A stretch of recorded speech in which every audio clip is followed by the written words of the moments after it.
Assalamualaikum warahmatullahi wabarakatuh. Saya Nurul Fitria, Angkatan 2017, Pendidikan Bahasa dan Sastra Indonesia Universitas PGRI Wiranegara Pasuruan, akan mempresentasikan seminar proposal saya.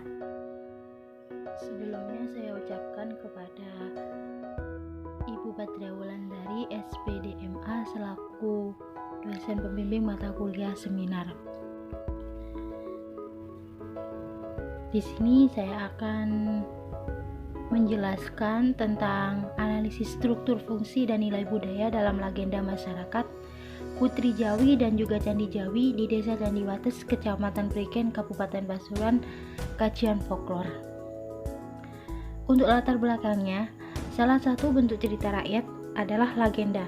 Legenda adalah cerita prosa rakyat yang dianggap oleh empunya cerita sebagai suatu kejadian yang sesungguh-sungguhnya pernah terjadi.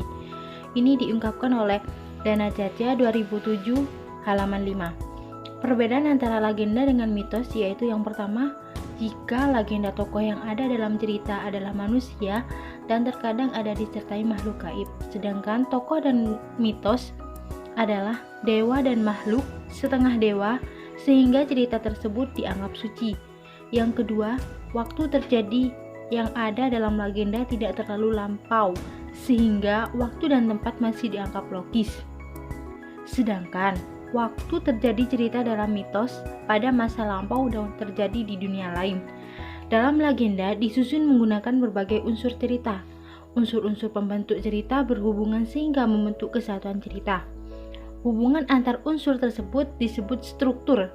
Hubungan antara struktur tersebut dapat berupa hubungan dramatik, logika maupun waktu. Diungkapkan oleh Sudikan tahun 2015 halaman 35. Setiap unsur-unsur terdapat mampu mengungkapkan makna yang disampaikan oleh faktor lisan. Selanjutnya rumusan masalah. Yang pertama, menanyakan bagaimana struktur Levis Taurus legenda Putri Jawi dan Candi Jawi di Desa Candiwates.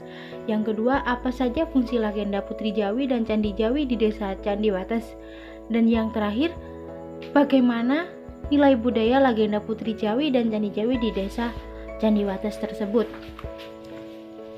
Tujuan penelitiannya yang pertama, untuk mengetahui struktur Levis Taurus legenda Putri Jawi dan Candi Jawi di Desa Candiwates.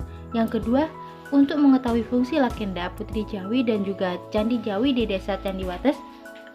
Yang terakhir, untuk mengetahui nilai budaya legenda Putri Jawi dan juga Candi Jawi di Desa Wates tersebut. Untuk ruang lingkupnya, pada pembahasan ini terfokus pada struktur Levis Taurus legenda Putri Jawi dan Candi Jawi di Desa Candiwates. Yang kedua, fungsi legenda Candi Jawi dan Putri Jawi di Desa Candiwates. Yang ketiga, nilai budaya. Untuk batasan masalahnya, objek penelitian ini adalah legenda Putri Jawi dan Candi Jawi di Desa Candiwates, analisis struktur fungsi dan nilai budaya, kajian folklor. Untuk asumsinya, asumsi yang dapat dirumuskan yaitu dalam legenda dengan judul Putri Jawi dan Candi Jawi ditemukan struktur fungsi dan nilai budayanya dalam kajian folklor. Untuk definisi operasionalnya ditemukan 4. Yang pertama, pengertian legenda yang menceritakan tentang prosa rakyat sebagai suatu kejadian yang sungguh-sungguh pernah terjadi. Yang kedua, struktur legenda. Yang ketiga, fungsi legenda. Dan yang terakhir ada nilai budaya legenda. Kajian teorinya. Untuk kajian teorinya, yang pertama terdapat pengertian legenda. Legenda adalah salah satu bentuk cerita rakyat. Legenda adalah prosa rakyat yang dianggap oleh empunya cerita sebagai suatu kejadian yang sungguh-sungguh pernah terjadi. Dikemukakan oleh Dana Jaja tahun 2007 halaman 5. Perbedaan antara legenda dengan mitos yaitu yang pertama, jika legenda, tokoh yang ada dalam cerita adalah manusia dan terkadang ada disertai makhluk gaib, sedangkan tokoh dalam mitos adalah dewa dan makhluk setengah dewa, sehingga cerita tersebut dianggap suci.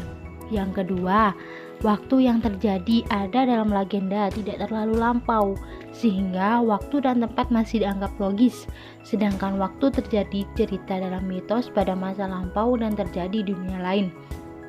Dalam legenda, disusun menggunakan berbagai unsur cerita. Unsur-unsur pembentuk cerita berhubungan, sehingga membentuk kesatuan cerita. Hubungan antar unsur tersebut disebut struktur. Hubungan antar struktur tersebut dapat berupa hubungan dramatik, logika, maupun waktu.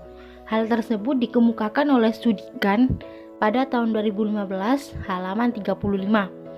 Setiap unsur-unsur tersebut mampu mengungkapkan makna yang disampaikan oleh faktor lisan. Yang kedua, ada struktur legenda.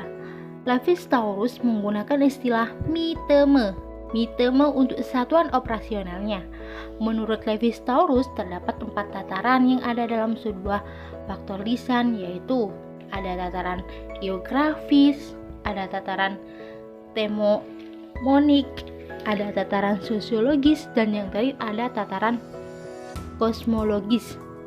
Menurut Asima, tahun 2001 halaman 124, tataran geografis dan tataran ekonomics terdapat dalam penuturan tentang kenyataan empiris yang cukup akurat dan jelas. Nah, untuk tataran geografis yang pertama tadi, tataran geografis menggambarkan bentuk alam dan keadaan yang terjadi dalam cerita. Letak kejadian sebuah cerita menjadi sumber data dalam tataran ini. Dalam penelitian ini terdapat 6 tataran geografis. Yang pertama, tataran geografis legenda di Desa Tendiwates menggambarkan wilayah perbatasan antara Kerajaan Majapahit dengan Singosari. Yang kedua, wilayah Desa Tendiwates digambarkan melalui pengejaran Putri Jawi oleh Kebo Suwoyowo. Dan yang ketiga, penggambaran candi Desa Wates yang terletak di kaki gunung. Dan yang terakhir keberadaan Candi Jawi yang terletak berhadapan tepat di Gunung Penanggungan. Untuk yang kedua, tataran tekoekonomis. Tataran tekoekonomis atau tataran ekonomi berkaitan dengan keadaan ekonomi yang terjadi dalam sebuah cerita. Nah, kegiatan ekonomi dalam cerita tersebut dapat diamati melalui mata pencarian tokoh atau masyarakat yang diceritakan menjadi salah satu contoh data dalam tataran ini. Untuk penelitian ini terdapat 3 tataran ekonomi. Yang pertama, perekonomian raja yang digambarkan melalui barang-barang yang digunakan oleh Putri Jawi. Yang kedua, kerajaan Kebo Suwoyowo yang menjadi seorang punggawa. Dan yang terakhir, pasukan Majapahit yang membantu Putri Jawi. Yang ketiga, tadi ada tataran sosiologis. Dalam tataran sosiologis, hubungan antar manusia dianalisis. Nah, dalam hal ini disebabkan sifat manusia yang merupakan makhluk sosial. Manusia tidak bisa hidup sendiri tanpa bantuan orang lain. Di dalam masyarakat terdapat status sosial untuk menunjukkan kekuasaan seseorang dalam lingkungan tersebut. Berbagai macam cara manusia dapat hidup berdampingan tanpa ada masalah apabila nanti ada antar individu tersebut memiliki pemikiran yang sama, maka proses interaksi sosial tidak bermasalah. Proses interaksi sosial akan bermasalah apabila salah satu individu merasa dirugikan dan sering mengalami percekcokan. Nah, dalam hal ini menghasilkan tataran sosiologis, yaitu Putri Jawi menyampaikan perasaan kepada lawan jenis untuk memenuhi kebutuhan cinta. Kebo Suwoyowo yang mencintai Putri Jawi hanya mengandalkan kesaktian pemaksaan yang dilakukan oleh Kebo Suwoyowo membuat benturan interaksi antara Kebo dan Putri Jawi. Yang keempat ada tataran kosmologis. Dalam tataran kosmologis menganalisis tokoh dalam berinteraksi dengan pencipta. Interaksi dengan pencipta dapat berupa macam-macam. Keyakinan setiap manusia memiliki perbedaan cara untuk menyembah kepada sang pencipta. Walaupun berbeda, manusia memiliki tujuan yang sama, yaitu mengabdikan diri sebagai hamba dan minta pertolongan. Nah, untuk penelitian ini terdapat tataran kosmologisnya, yaitu Putri Jawi beribadah kepada Tuhan melalui semedi di sekitar Candi Jawi dan Kebo Suwoyowo, percaya kepada gunung yang memiliki kekuatan magis. Untuk kajian teori yang ketiga ada fungsi legenda. Fungsi legenda menurut William R. Bascom memiliki 4 fungsi. Yang pertama, memiliki bentuk hiburan. Yang kedua, sebagai alat peranata-peranata atau lembaga kebudayaan. Yang ketiga, sebagai alat pendidikan. Dan yang terakhir, sebagai alat pemaksa dan pengawas agar norma-norma masyarakat akan selalu dipatuhi anggota kolektif.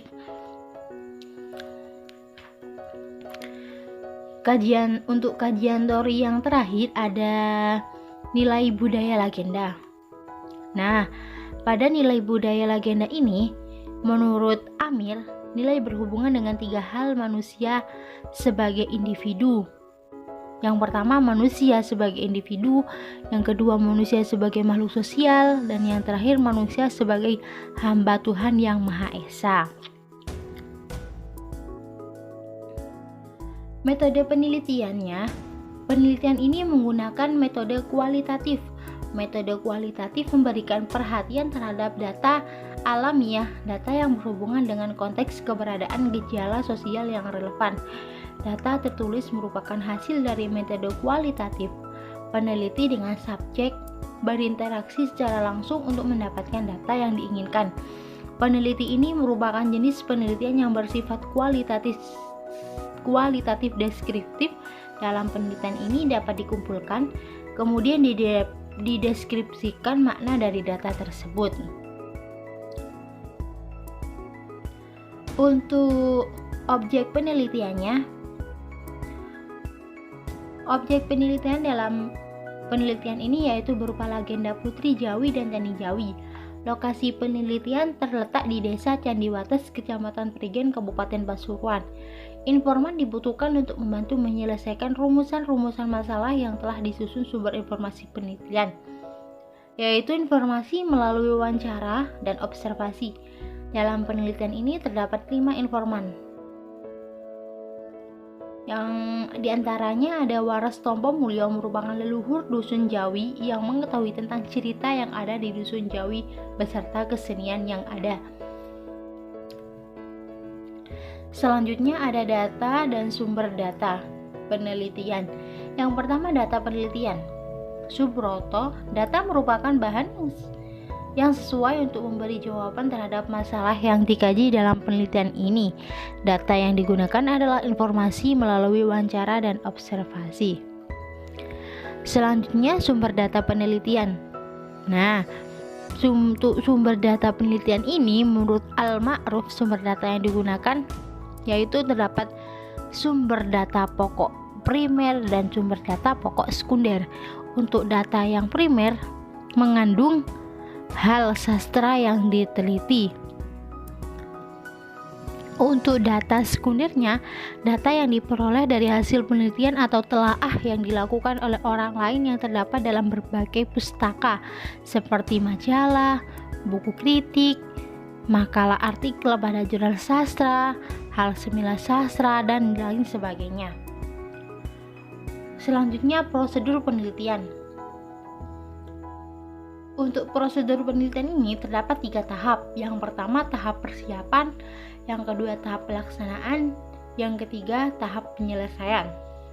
Nah, untuk tahap persiapan meliputi penyusunan rancangan penelitian yang dimulai dari merumuskan tujuan penelitian, merumuskan gambaran operasional kerja Yang kedua, menentukan studi pustaka untuk menentukan landasan dari sebagai rujukan.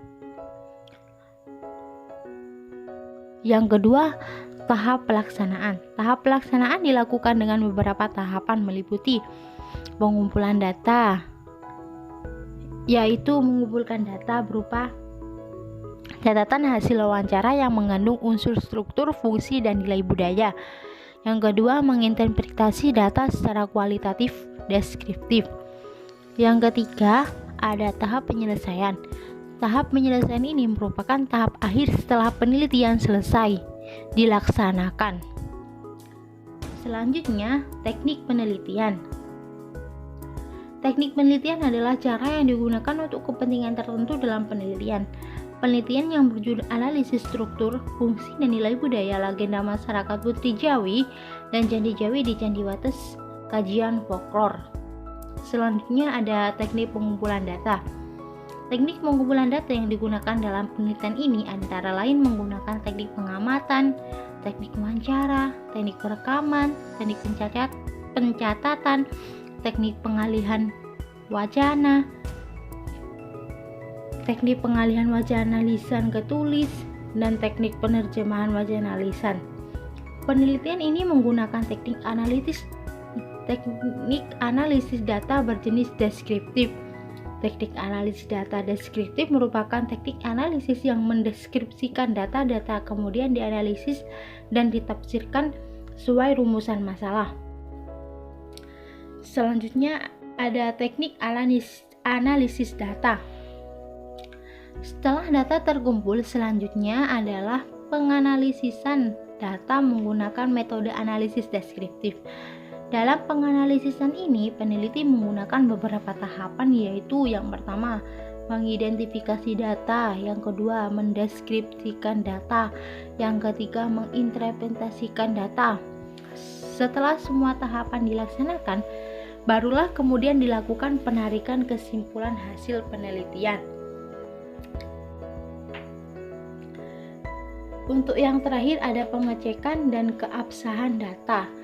Untuk mendapatkan keabsahan temuan dalam penelitian, maka dibutuhkan adanya pemeriksaan data. Pemeriksaan data dapat dilakukan dengan beberapa cara, di antaranya yang pertama, ada pengamatan yang terus-menerus, yang artinya dilakukan agar data ditemukan lebih akurat dan terperinci. Nah, sehingga dengan dilakukan pengamatan yang terus-menerus ini, maka permasalahan yang diajukan dalam rumusan masalah mampu terpecahkan. Yang kedua ada ketekunan data, atau bisa dikatakan dengan pengamatan lebih cermat. Bisa dilakukan dengan cara lebih cermat dengan meningkatkan ketekunan.